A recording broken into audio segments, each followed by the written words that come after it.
Պետրոսյանի որոշմամբ Սամվել Կարապետյանի նկատմամբ կիրառված կալանքը վերածվեց, փոփոխվեց տնային կալանքի, համակցված գրավով, ինչպես նաև բացակայելու արգելքով, ինչպես նաև լրացուցիչ սահմանափակումներով հրապարակային խոսքին վերաբերող։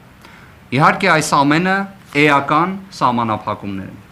բայց մյուս կողմից ունեցանք մի իրավիճակ, որ 2025 թվականի հունիսի 18-ից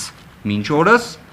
եղավ մեկ դատավոր, ով պատկերացրեց, որ իսկապես քրեական դատավարության օրենսգրքում կա կալանքից բացի այլ խափանման միջոց։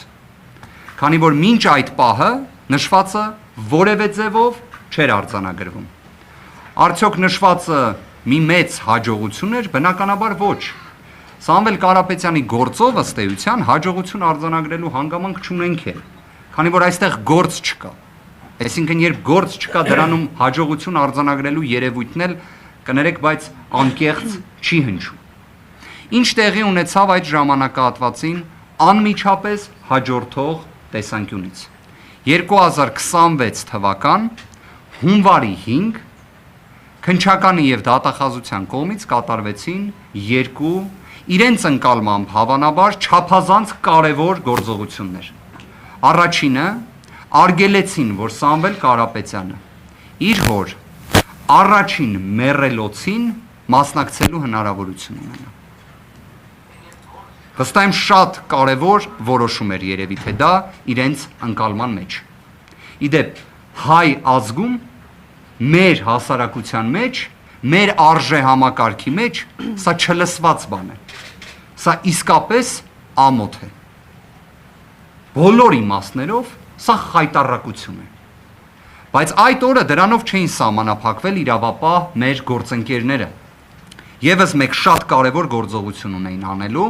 այն է մուտքագրեին վերաքննիչ բողոք, վերաքննիչ հակակոռուպցիոն դատարան։ Պատկերացրեք, ձեզանից շատերը, չգիտեմ, արդյոք 2026 թվականի հունվարի 5-ին առաջին աշխատանքային օրը հենց ինտենսիվ զբաղվածություն ունեցել եք, թե ոչ, եթե ունեցել եք, շատ դրական է դա, եթե ոչ, շատ նորմալ է դա։